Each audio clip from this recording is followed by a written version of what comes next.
Boa noite.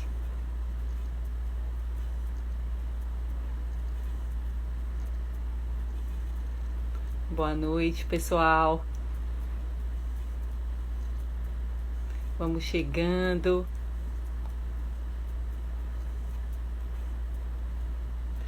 Para aqueles que não me conhecem, sou professora Juliana Andrade, professora de Direito Constitucional, Humanos e Legislação Penal Extravagante do SES Múltipla Salvador. Sejam bem-vindos. Hoje, tenho a honra de conversar com Leandro Nunes, que vai chegando aí agora. Boa noite, professor querido. Boa noite, minha amiga, ilustre professora Juliana. Prazer imenso e alegria imensa estar aqui contigo nessa live com um zero muito especial. Professor Leandro, eu quero inicialmente dizer às pessoas que aqui se encontram que muito me apraz dividir essa live com você, que é um professor honrado, um procurador da República ativo, estudioso, referência para todos nós, que é autor de diversas obras jurídicas referenciadas em entendimentos jurisprudenciais diversos, em outras obras jurídicas. E assim eu me sinto extremamente honrada em dividir esse espaço com você. Além de, claro, ter a honra de ser meu amigo pessoal. A honra é minha, na verdade, essas palavras são gentileza. A professora Juliana é a professora que eu conheço profundamente há muito tempo, que é minha amiga, e também conheço seu trabalho, sua dedicação, o amor pelo que ela faz, a sua alegria em estudar e repassar conhecimentos aos alunos, a sua vibração positiva vai fazer com que, com certeza, muitos daqui saiam com esperança de que vão galgar lugares melhores no futuro em termos de concurso público. É uma energia realmente muito forte e eu recomendo a vocês aqui que acompanhem essa live com muita atenção. Isso. Eu quero inicialmente dizer àqueles que já se encontram conosco que o assunto da live de hoje são as alterações promovidas pelo pacote anticrime na Lei de Execução Penal. Essa abordagem, em razão de nós sermos, você ser concursado, ser procurador da República, e eu, em razão de ser, além de professora, aprovada em 12 concursos públicos, nós vamos direcionar a live para tratar desses assuntos nos moldes de como necessita o concurseiro para que ele acerte as questões, para que ele tenha aí um rendimento satisfatório nesse assunto que, com certeza, deve ser tratado nas provas que vêm aí após essa pandemia. Então, a nossa linguagem vai ser acessível, voltada para os nossos alunos, tá? E eu e o professor Leandro nos destinamos a passar de maneira bem tranquila, mas não menos detalhada, né? A respeito desse assunto que é muito relevante para as provas de concurso público e exame da OAB que vem depois dessa pandemia. Podemos iniciar, professor? Estou contigo, vamos lá. Vamos lá. Pois bem, pensamos em iniciar falando um pouco sobre a Lei de Execução Penal para situar os nossos alunos, os alunos que aqui se encontram, aqueles que prestam concursos públicos para carreiras jurídicas, para carreiras policiais, para que prestam exame para a OAB também.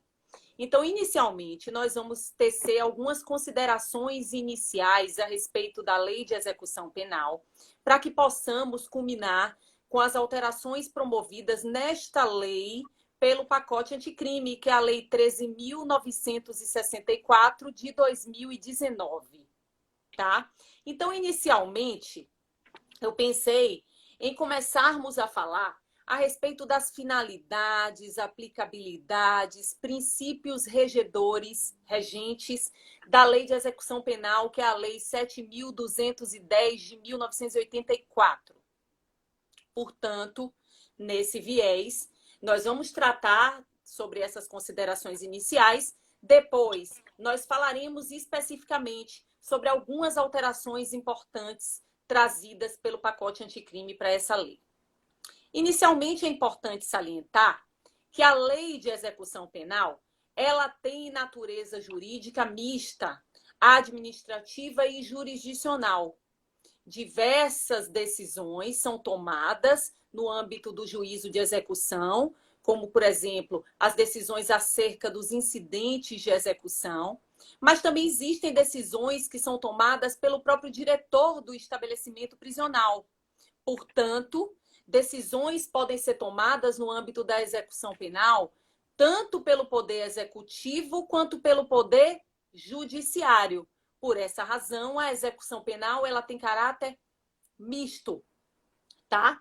Segunda ponderação importante, professor, e aí o senhor pode me interromper se necessitar fazer alguma consideração que creio importante.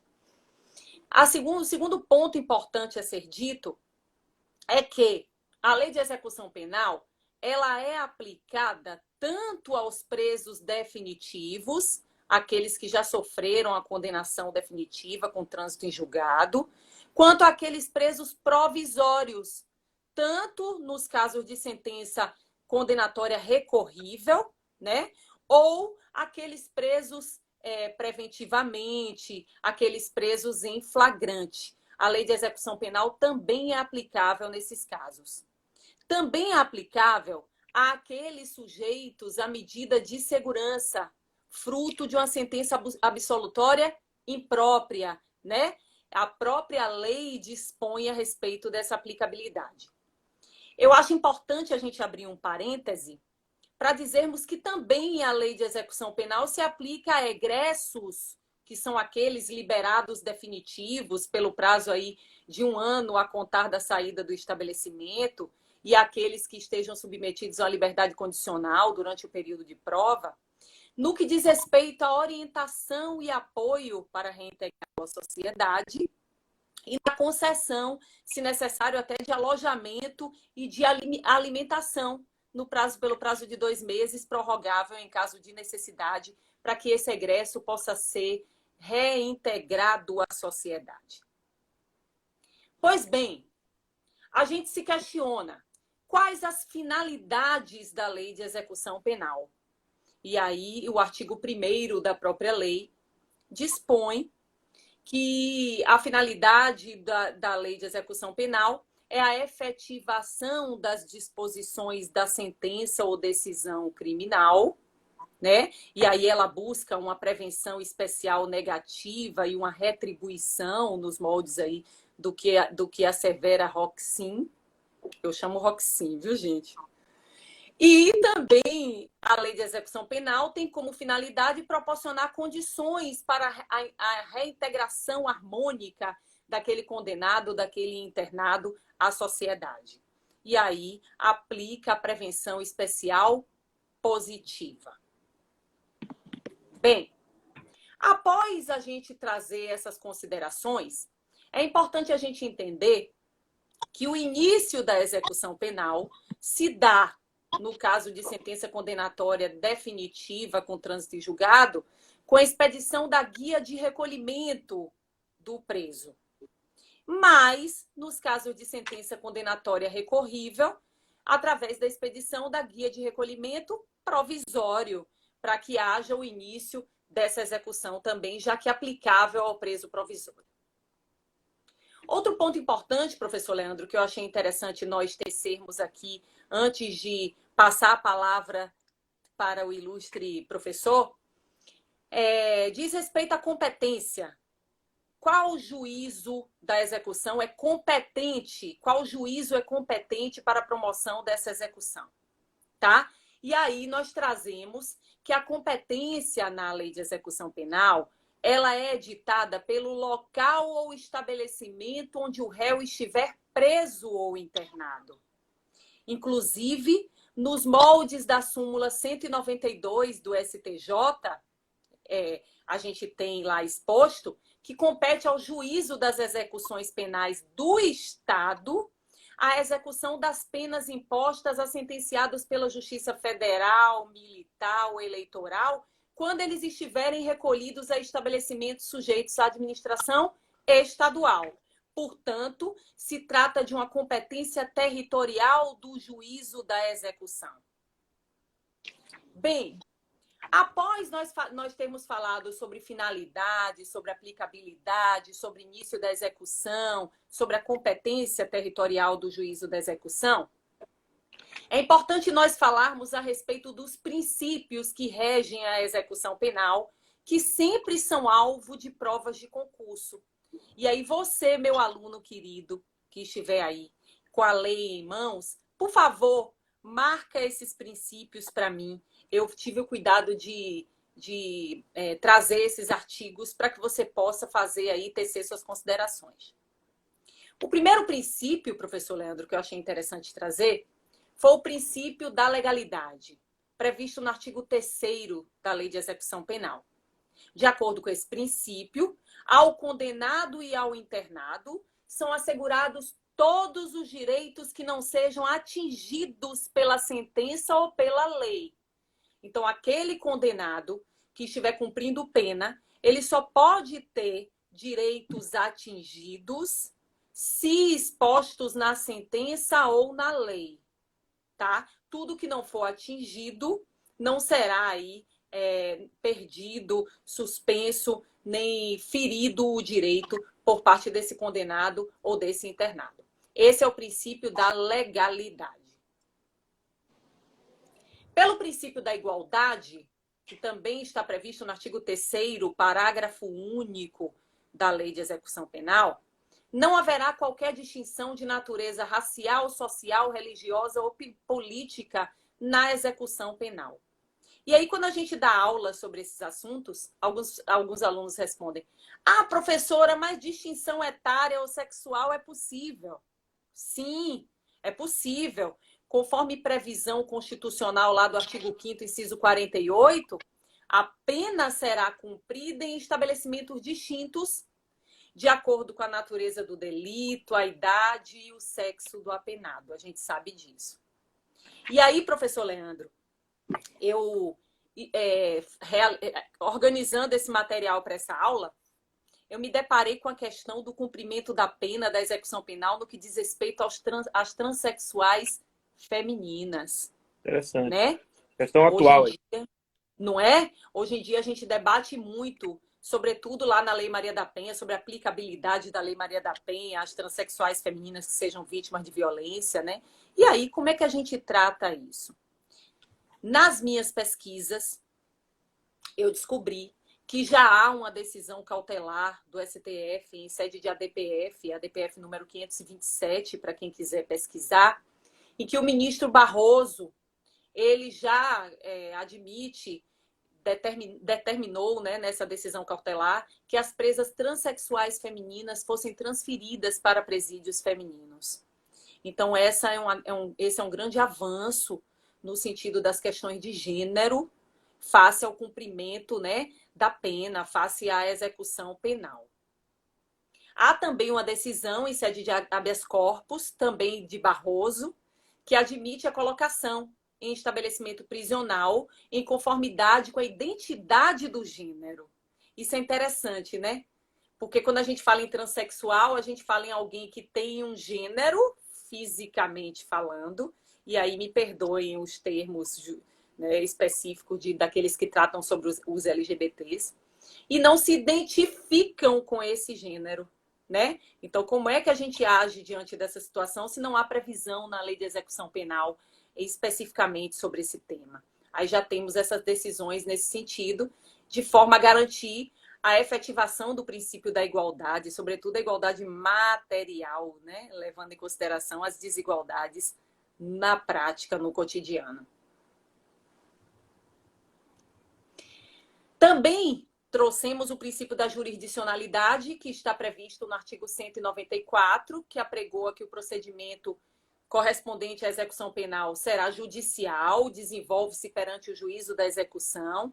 Já falamos sobre isso, é um princípio muito importante.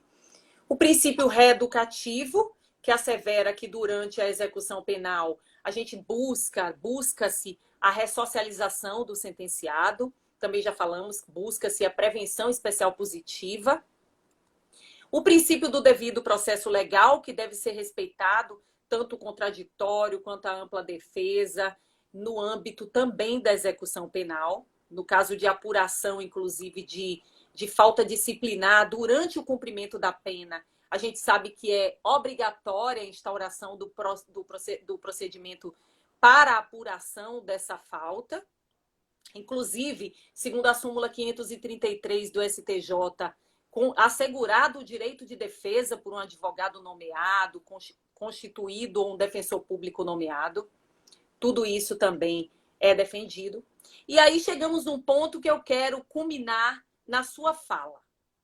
O princípio da individualização da execução penal. Todo condenado, ele é classificado de forma que essa classificação, de acordo com os seus antecedentes, a sua personalidade, de forma a orientação da individualização da execução penal.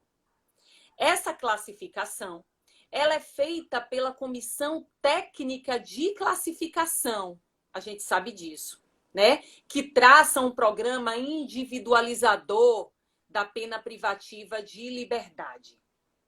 Essa classificação é feita através dos exames de classificação e o exame criminológico. O exame de classificação, que é aquele mais amplo, mais genérico, que envolve aspectos relacionados à personalidade, à vida familiar, à vida social do preso, né? A capacidade elaborativa e orienta o modo de cumprimento de pena. E temos o exame criminológico, que é mais específico, que visa construir um prognóstico de periculosidade, né? Faz-se através desse exame criminológico esse exame criminológico, ele envolve a parte psicológica e psiquiátrica daquele indivíduo, né? E ele é obrigatório àqueles que cumprem pena privativa de liberdade em regime fechado. O artigo 8º da LEP diz que, nesse caso, o condenado ao cumprimento de pena privativa de liberdade em regime fechado, ele será obrigatoriamente submetido a esse exame criminológico. E ele pode, né, submeter aquele que esteja cumprindo a pena privativa de liberdade em regime semiaberto. Não se trata de obrigatoriedade. Mas eu gostaria de ouvi-lo um pouquinho, professor, no que diz respeito à identificação do perfil genético previsto no artigo 9A da Lei de Execução Penal e que trouxe, o pacote anticrime trouxe algumas modificações. Ok. Bom, diante dessa exposição brilhante da professora aí, muito didática, muito clara, muito, assim, palpável para vocês entenderem, sobretudo quem quer concurso público, e mesmo quem não quer concurso público, porque é sempre muito bom ter um conhecimento com qualidade, e a professora Juliana está aqui com essa competência, essa boa vontade para nos passar e nos brindar com isso. Bom, antes de falar do perfil genético, vou fazer um gancho com o que ela falou da questão da progressão de regime de pena e da questão da execução de pena, né?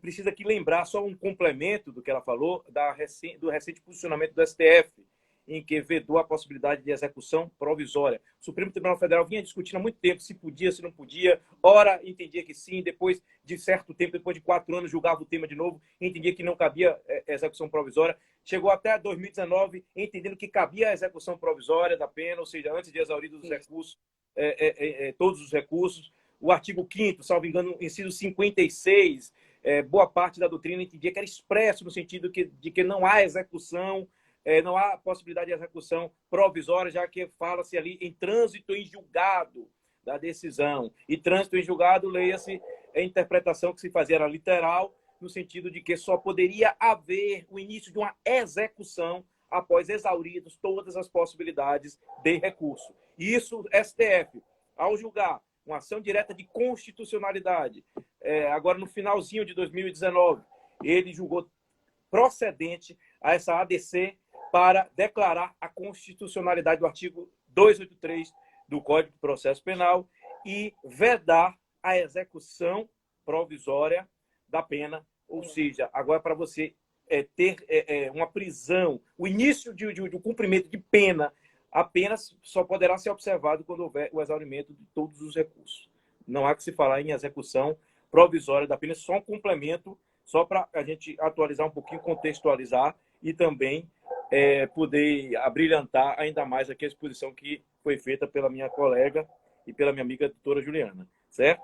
Então, fiquem atentos a isso aí. Prisão, hoje no Brasil, apenas as prisões cautelares, a pessoa pode ser presa em flagrante, presa por prisão por motivo de custódia cautelar, artigo 312 do CPP, e também prisão para cumprimento de penas apenas somente depois de exauridas todas as possibilidades, certo? De recurso. E eu quero fazer um gancho aqui com a progressão de regime. O artigo 112 da LEP, ele prega justamente a progressão de regime como regra. Ou seja, o indivíduo condenado definitivamente, que passa a cumprir pena, ele terá direito a progredir de regime se observados determinados requisitos. Um deles é o bom comportamento carcerário. O que é isso? É um atestado emitido pelo diretor do presídio, mediante o qual se fala que durante aquele um ano, um lapso temporal geralmente é de um ano, um período X, ele não cometeu nenhuma falta grave. Então, ele tem bom comportamento carcerário. Eu fui conselheiro do Conselho Penitenciário, então eu falo isso com quem teve a prática, não só a teoria.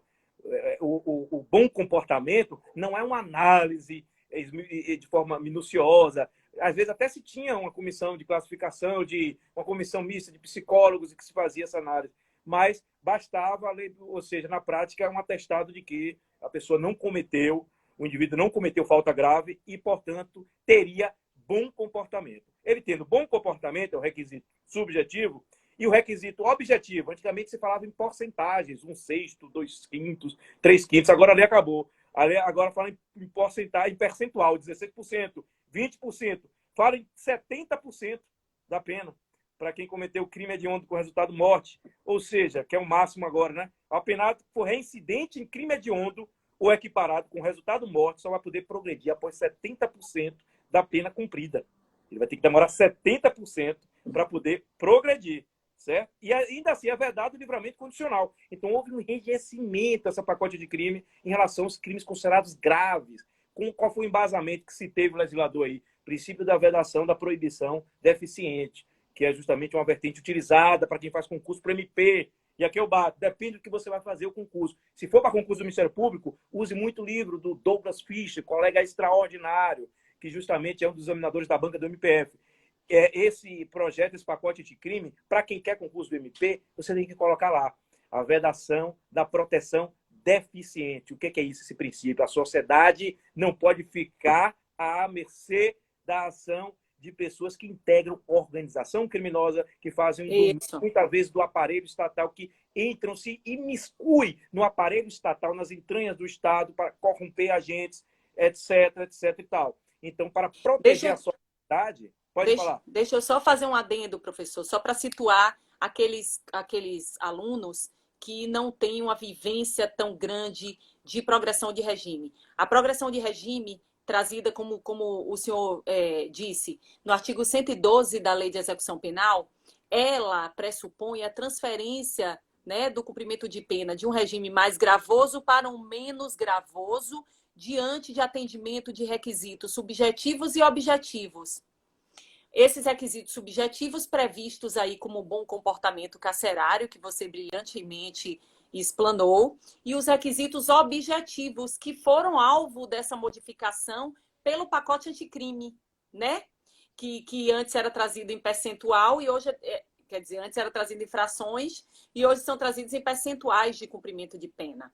E normalmente eu queria dar essa dica, pegando o gancho do que o professor disse, essa dica para que você saiba e não fique decorando esses percentuais, porque são cobrados de forma malévola em prova de concurso. Objetiva, né? Isso, exatamente.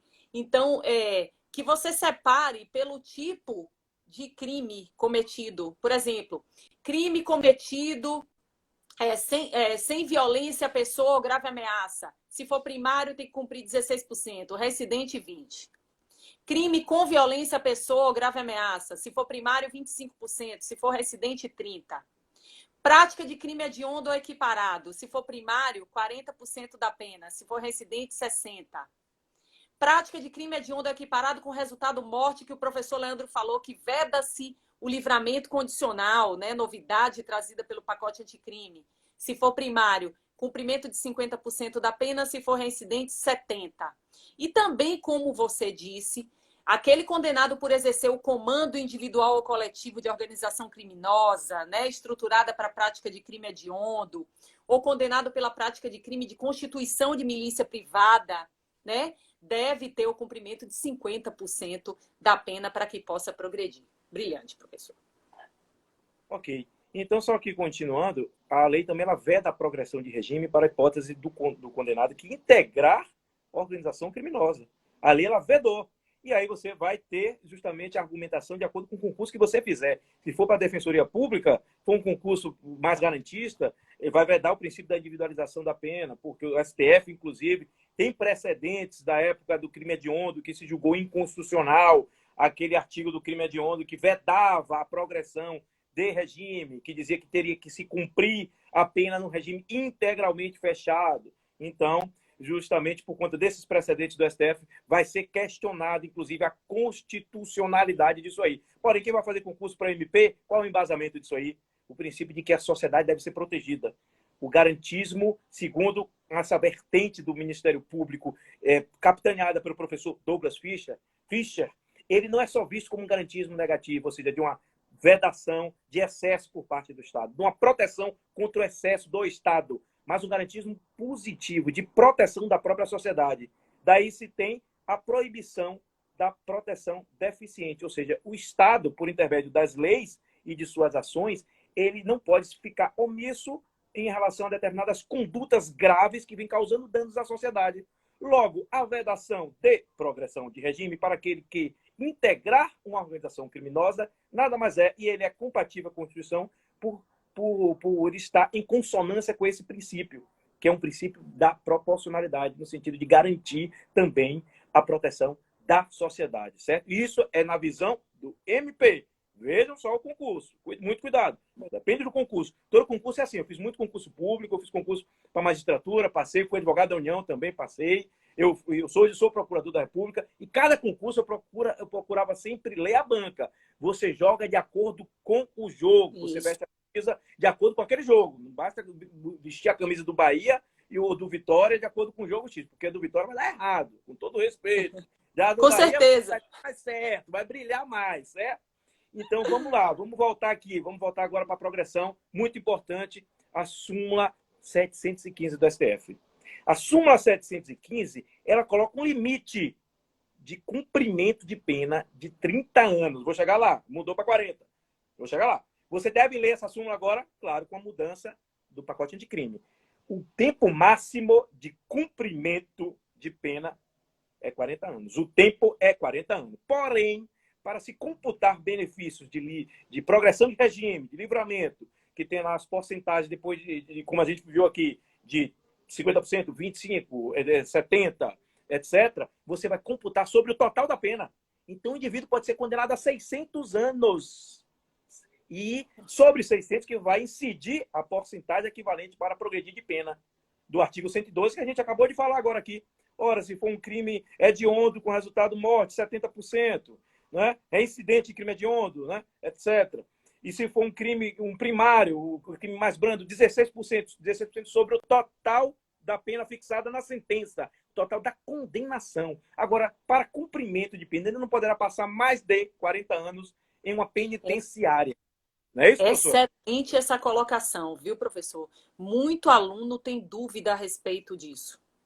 Isso. Para concurso público, o Supremo Tribunal Federal, o STF entende, é assim que você deve entender, que a incidência dos percentuais é sobre o total da pena fixada na sentença. Total e não total em que a pessoa vai cumprir a pena. Ou seja, o limite máximo de cumprimento de pena. Não é isso, é sobre o total fixado judicialmente. O total da condenação em abstrato. Porque a pessoa pode ser condenada a 100 anos. Na Lava Jato a gente viu 100 anos, 80 anos, etc., 200 anos. Isso aconteceu. Aí a pessoa pergunta, como é que a pessoa vai ficar 200 anos? Ou seja, por que ela é condenada a 200 anos se a pessoa vai ficar 40 agora, fazendo uma atualização, que antes era 30? Por conta disso. Porque o percentual de livramento condicional, quando for cabível, a gente viu que agora não é cabível em alguns casos, segundo a lei, E Sim. o se for cabível a progressão de regime, a gente viu que não é cabível, excepcionalmente para quem integrar a organização criminosa, está na lei. Enquanto não for declarada a sua inconstitucionalidade, ela vale porque as leis presumem-se constitucionais. É o princípio da presunção da constitucionalidade. Ou seja, Muito enquanto não bom. for a sua eficácia, ela está valendo, inclusive, para concurso público, para a primeira fase do concurso público. Não pode ser anulado. Agora, se vier uma prova da defensoria, segundo o princípio da individualização, é questionável essa vedação em abstrato do legislador, no sentido de que é proibida a progressão de regime para aquele que integrar a organização criminosa. Se você estiver fazendo um concurso para a defensoria, eu marcaria sim. Porque ele está dizendo que é questionável doutrinariamente. Você tem que Sim. ler a questão. Você não pode apenas decorar. Direito a gente tem que ensinar para pensar. Eu acabei de dar uma aula hoje gravada, professora, aqui para a Escola Superior da Defensoria Pública e falei justamente isso, olhando para as câmeras, porque eu não via ninguém. Assim como eu estou aqui, estou olhando para ti, estou vendo um cara de bolinha. A gente tem que aprender a raciocinar. Você não pode chegar e fazer que nem pegar um código desse, estudar, decorar e chegar com um decorador. Vai virar o decorador da República. Já pensou? Não era procurador, é o decorador da República. Não, você tem que pensar, porque você tem que viver de acordo com o jogo. Você está dentro de uma prova de defensoria pública, você deve ler o que é que eles estão pedindo. Está dentro de uma prova do MP, deve ler o que tem pedido. Deve ler atentamente a questão. Isso é muito importante. Isso é uma Exatamente. tática que eu fazia muito em concurso público, que cabe muito para passar, é você saber muito o que é que está se querendo, o que é que aquele examinador quer de você, o que é que você pensa. Hoje em dia não tem Sim. mais decorador, os concursos estão muito inteligentes, né? Excelente. É isso? Essa é a dica. Imprescindível. Imprescindível o estudo da banca. Tanto que nós, professores aí de preparatórios para concurso, sempre que a gente vai dar aula, a gente pergunta qual é a banca, a gente estuda a banca, a gente sabe como é que isso é tratado, busca provas, porque senão não faz sentido. Cada banca aborda de uma forma, Ainda né? mais em Se eu direito, que a quero. gente tem, né? A gente tem direito, um ego inflado das pessoas. Todo mundo acha que a opinião X é melhor do que a do outro, e que porque tem um artigo assim. E veja bem, Exatamente. você, candidato, você tem que seguir o que o examinador quer. Eu, quando fiz concurso, eu Exato. pegava o artigo, ia lá atrás, ele tem artigo publicado, Isso. eu devorava o artigo. E sabe o que é que cobrou na prova? O artigo. Ou seja, o tema do Isso. artigo. Porque ele dominava. É. Você vai fazer uma live, você vai fazer uma palestra, você vai fazer algo que você gosta, então você vai se preparar muito antes. Mas se Isso. você já souber muito, tiver um tema escrito, vai ser muito melhor você falar sobre ele. Se tiver um artigo, Isso. um livro, não é isso? Eu tenho um livro sobre evasão de divisa. Excelente. Se me chamar para falar de evasão de divisa, eu vou cobrar o que está no meu livro. Então é muito importante Isso. tudo da banca. Então, façam de acordo com estratégia. Não façam que nem um amigo meu que estudava para concurso de forma assim, aleatória. E acabou não passando em nada. Porque Não faz sentido. não falava com ninguém, parecia uma pessoa alheia ao mundo. Tinha grupo de estudos também com pessoas que ajudem uns aos outros. Hoje tem muito isso de individualismo. Eu não, na minha época eu fiz um grupo de estudos, inclusive com o Wilson, que é o irmão da professora, já é procurador da República, fez um concurso comigo, todos passaram, todo mundo passou. É um ajudando o outro, um compartilhando, não esse negócio de não vou passar para outra informação. Não, informação tem que ser compartilhada. Energia boa, atrai Isso. força boa. Eu acredito muito Isso. nisso e não falo aqui como clichê, não. Certo? Então, essas Não, você informações aplica você isso. passar Eu na live sou, também, eu sou porque ninguém testemunha disso. diz dessa forma de coração. Professor, ainda nesse sentido aí da progressão, eu acho importante a gente assinalar também que, muito embora essa não tenha sido uma alteração promovida pelo pacote anticrime, foi uma alteração promovida anteriormente pela Lei 13.769 em 2018, hoje nós temos a previsão, né, lá no artigo 112, parágrafo 3º da LEP, da progressão para a mulher gestante, mãe ou responsável, né? E aí, a LEP traz, diante dessa alteração promovida em 2018, requisitos para a progressão de regime nesses casos.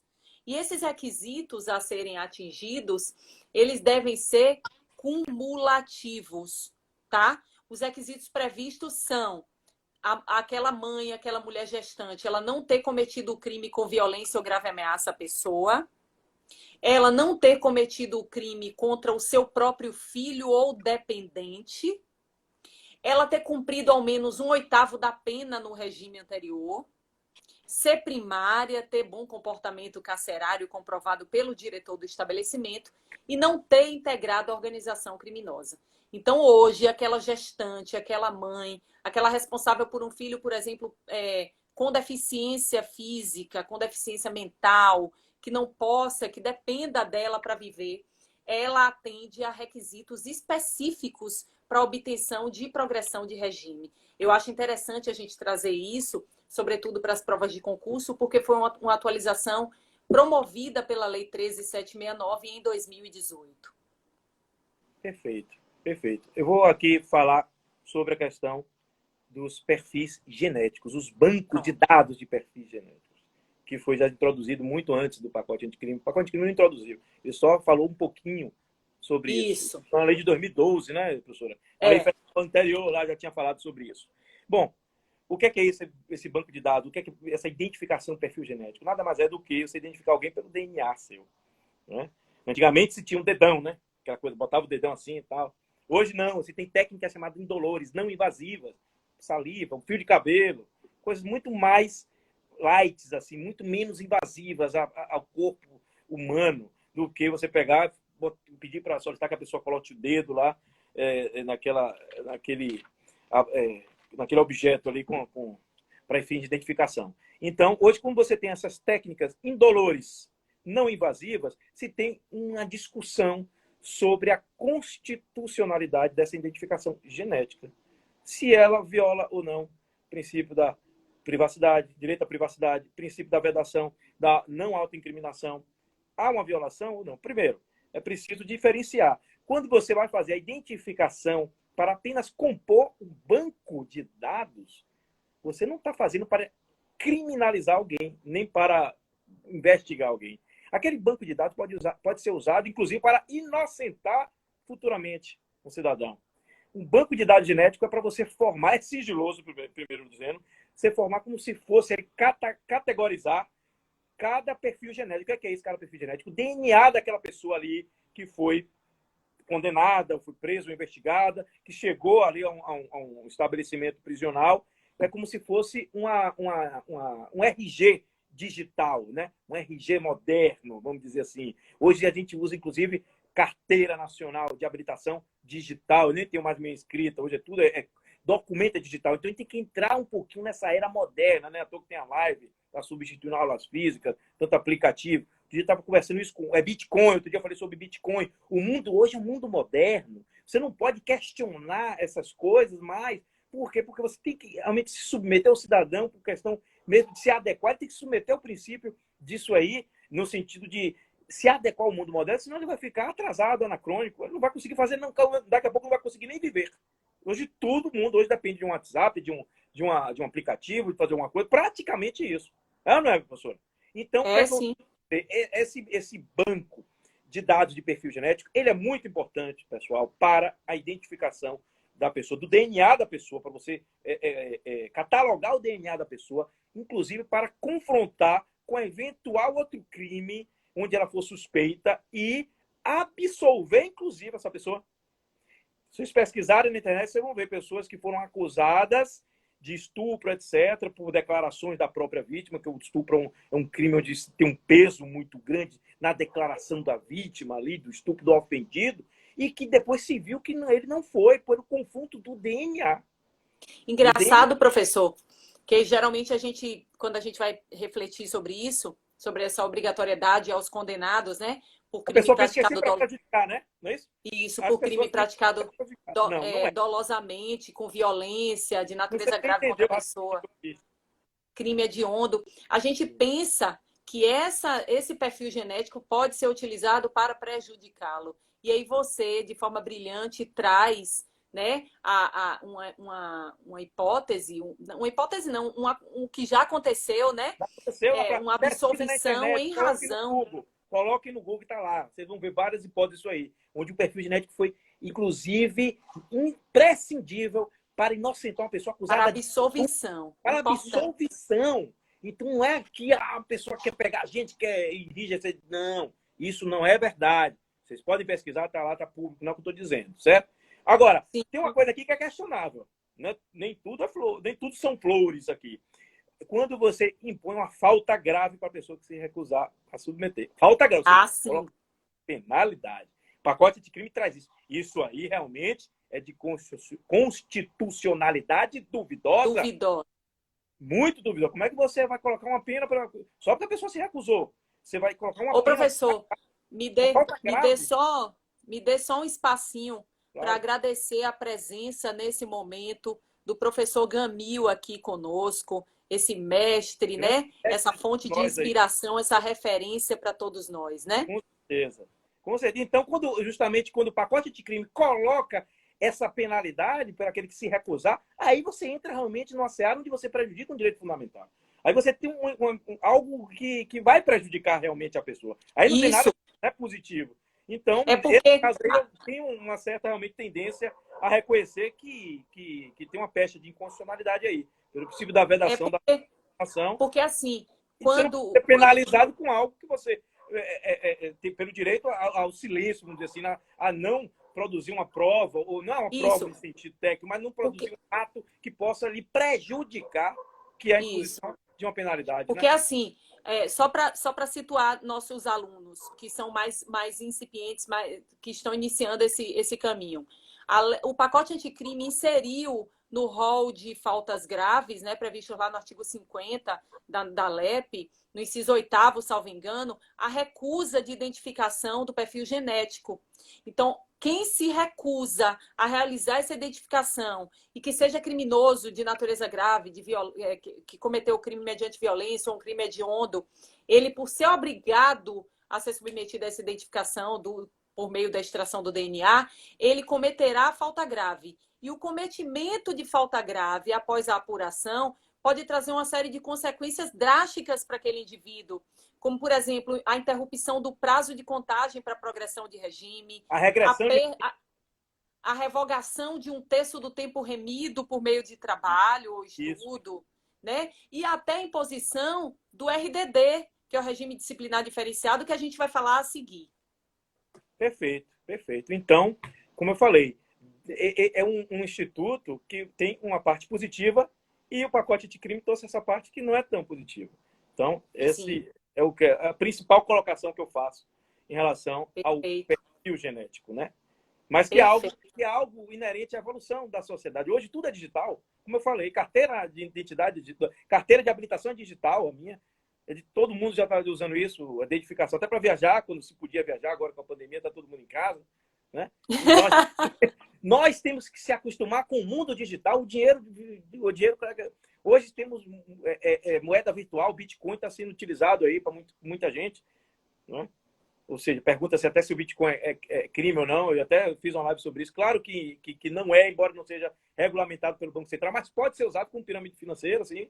Tudo depende da intenção da pessoa, né? De quem opera com isso. Então, o perfil genético, ele, na minha opinião, ele é uma medida, em princípio, constitucional, legal, salvo quando impõe essa penalidade aí, quando vem com essa imposição, Perfeito. né? Um efeito negativo, um efeito, um prejuízo para o executado, para o cidadão, que se apenas se recusar a submetê-lo, a submeter esse procedimento. É isso que eu penso. Perfeito, perfeito, professor Leandro. E aí a gente já pode pegar o gancho, né, já que essa recusa de identificação do perfil genético se tornou falta grave, né? E eu disse, a gente acabou de dizer que a Não, apuração da... só para complementar, eu não Sim, falei aqui, na progressão de regime, a súmula 491, a progressão per salto ela é vedada. Você não pode pular do sim, fechado para o aberto. Isso é importante aqui falar, né? Cai muito concurso. É a súmula 491 do STJ. Você não pode dar o pulo do gato, em outras palavras aqui. Ou seja, o cidadão que está no regime fechado, o condenado no regime fechado, que cumprir o requisito objetivo, hoje 16%, 25%, 70%, 50%, e o requisito subjetivo, que é o bom comportamento, leia-se, ausência de falta grave, ele poderá progredir de regime para o regime menos gravoso, do fechado para o semiaberto e depois do semiaberto para o aberto. Porém, sim. ele não poderá fazer o pulo, o per Não salto, saltar. diretamente saltar do fechado para o aberto. Mas tem um porém aí. Tem muita gente que confunde, diz que a exceção é isso aí. Quando não se tem vaga no regime semiaberto, você Boa. poderia guardar no regime aberto ou em prisão até domiciliar. Por isso, não é exceção à regra. Porque Não você é. está aguardando a vaga. Quando surgir a vaga, você vai imediatamente. Seja, Excelente. então, Muito se você aluno tem essa cumprir, dúvida. muita gente não é exceção. Isso aí não é a rigor exceção. Agora, se a prova vier dizendo assim, é possível que o condenado cumpra uma parte, ou então cumpra é a pena em regime menos gravoso quando não houver vaga na respectiva, sim. Sim. Né? Você pode cumprir no regime aberto quando não houver vaga no aberto. Até que surja a vaga no semiaberto. Ou melhor, você está no regime fechado, condenado. Não tem vaga no semiaberto. Você cumpre provisoriamente ali no aberto, na casa de albergado, até que surja a vaga no semiaberto. Mas você não está substituindo, você não está pulando, não. Não é? Não é isso mesmo? Perfeito. Você está Perfeita só colocação. menos gravoso. Né? Porque não Muito pode bom. ficar, por conta da inércia do Estado, ele tem direito a progredir de pena para o semiaberto. Se não tiver vaga no semiaberto, ele não pode continuar no fechado. Ou seja, não pode continuar no regime mais gravoso por ausência e por deficiência do Estado em não fornecer o regime imediatamente menos gravoso, que seria a colônia agrícola, industrial, que é o do semiaberto. Então é isso. Mas não é essa ação. Não é isso, professora? Quiser fazer um comentário a mais? Perfeito. Mas aí eu quero pegar o gancho justamente na questão da falta grave, tá? Nós falávamos que a recusa de identificação do perfil genético, que é obrigatória para aqueles condenados, né, por crime doloso praticado com violência ou grave ou ameaça à pessoa, e praticantes de crime hediondo. A recusa a essa identificação se tornou falta grave pelo pacote anticrime, com previsão lá no artigo 50, inciso 8º da LEP. E eu disse que a falta grave após apuração, mediante procedimento, né, com respeito ao contraditório, defesa, enfim, ela pode trazer uma série de consequências. Dentre elas, a interrupção do prazo, da contagem do prazo para progressão de regime, a revogação de um terço do tempo remido e a inclusão no RDD, que é o regime disciplinar diferenciado, que foi muito mexido com o pacote anticrime. Eu digo que é o instituto que foi mais alterado pelo pacote anticrime e pela Lei 13.964 de 2019. E aí a gente precisa tecer algumas considerações. O RDD, ao contrário do que alguns alunos pensam, e vocês não vão pensar assim a partir de então, ele não é um regime de cumprimento de pena a mais.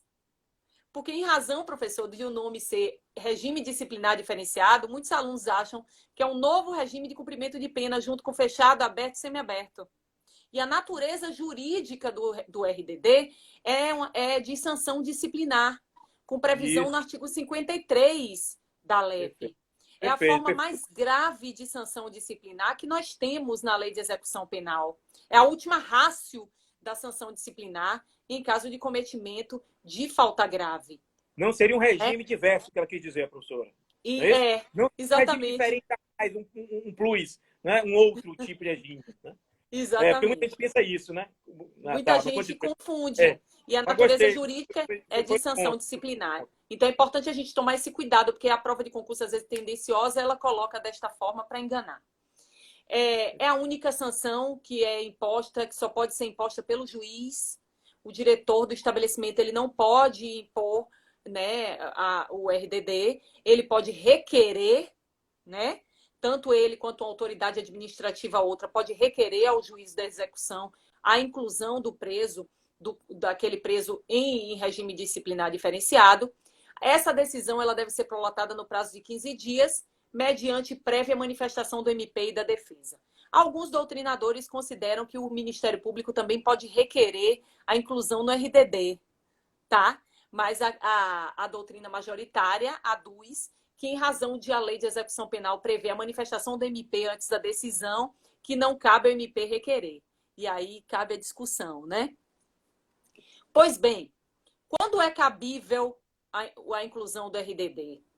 É cabível ao preso provisório ou condenado. Muitos criticaram a época do surgimento do RDD em relação à aplicabilidade ao preso provisório, né? Questionaram também pela inconstitucionalidade em razão do bis in idem, né? Mas teses, em grande parte, superadas por meio de entendimentos jurisprudenciais. Né? Obrigado. Doutora Renata. Então, o preso provisório ou condenado, nacional ou estrangeiro, que praticar crime doloso que constitui falta grave, que ocasione subversão na ordem e disciplina internas, aplica-se esse RDD. Segundo o pacote anticrime, também é aplicado o RDD aos presos provisórios ou condenados, nacionais ou estrangeiros, que apresentem alto risco para a segurança do estabelecimento penal ou da sociedade. E aí grande parte da doutrina diz que isso é muito vago, que o juízo da execução que vai ter que fazer aí uma análise para traduzir a questão do alto risco para a ordem interna do estabelecimento e da sociedade. E também aplicável, segundo o pacote anticrime, aos presos provisórios ou condenados, nacionais ou estrangeiros, sobre os quais recaiam fundadas suspeitas de envolvimento e participação a qualquer título em organização criminosa, associação criminosa ou milícia privada, independentemente da prática de falta grave.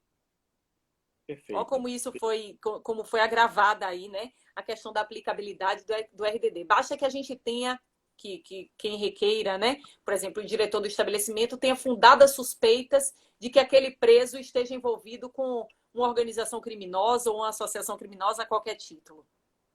Perfeito. Já disseram aqui que o nosso tempo aqui está no fim. Eu acho que tem uma live agora com a Fernanda Ravazano. Daqui a pouquinho. São que horas? Tá, 10:50. Isso, a gente fala só mais 5 minutos, lá, rapidinho. A dica. Outro ponto, e aí é o fim da nossa live, que eu acho interessante falar, professor, são as características do RDD, sim, que foram completamente alteradas pelo pacote anticrime. Né? Agora, o regime disciplinar diferenciado ele tem duração máxima de até 2 anos, sem prejuízo de repetição da sanção por cometimento de falta grave da mesma espécie. Antes era de 360 dias e tinha um limite de 1/6 da pena, né? Hoje não tem mais. Deve haver recolhimento em cela individual. O preso em RDD ele vai ter direito a visitas quinzenais de 2 pessoas, né? Em instalações equipadas para impedir contato físico e passagem de objeto, com duração de 2 horas. Essa visita vai ser gravada em sistema de áudio ou de áudio e vídeo. Se o preso ele não tiver nenhuma visita no prazo de 6 meses, ele vai ter direito a contato telefônico com prévio agendamento, né? Com alguém da família, 2 vezes por mês, pelo prazo de 10 minutos. Isso tudo é previsto pelo pacote anticrime. O preso também tem direito à saída da cela por 2 horas diárias para banho de sol, na companhia de até 4 presos, desde que não seja com presos do mesmo grupo criminoso dele. Tudo isso foi trazido pelo pacote anticrime. As entrevistas sempre serão monitoradas, exceto aquelas com seu defensor, claro, né? E serão realizadas em instalações equipadas para impedir o contato físico e a passagem de objetos entre eles. Vai haver, em regra, a fiscalização do conteúdo da correspondência daquele preso, incluso em RDD. Veja. A participação em audiência será feita preferencialmente por videoconferência, garantindo-se apenas que o defensor ou o advogado esteja no ambiente que o preso estiver realizando aquela videoconferência. Então, essas foram as alterações promovidas no RDD, no regime disciplinar diferenciado, pelo pacote anticrime, e que eu creio que será aí trazida como objeto de prova nas futuras provas, face à relevância dessa alteração. Muito obrigado, Ana Caram. Aquele abraço. Olha, nós estamos muito felizes pelos comentários. Os alunos adoraram, professor. Estou dizendo que adoraram a nossa live. Eu quero dizer que já fiz um convite ao professor Leandro para que façamos uma nova live a respeito de outro assunto relevante, que é o crescimento aí da violência doméstica e familiar contra a mulher na época da quarentena, sobre Lei Maria da Penha. Faremos essa live em breve. Isso aí. Muito obrigado, professora Juliana. Aí. Aprendemos muito juntos aí. Espero que vocês tenham gostado. Eu vou agora correr. Quem quiser assistir agora com a professora Fernanda Ravazano, eu vou falar sobre agente policial disfarçado, juntamente com ela, e o Instituto do Informante do Bem, ou Reportante do Bem, ou de boa fé, ou Whistleblower. Também do Vou pacote... assistir. Vamos lá. Agradeço, professor Leandro. Gratidão. Muito obrigado, professor. Viu? Até mais. Um abraço. Tchau. Tchau, querido.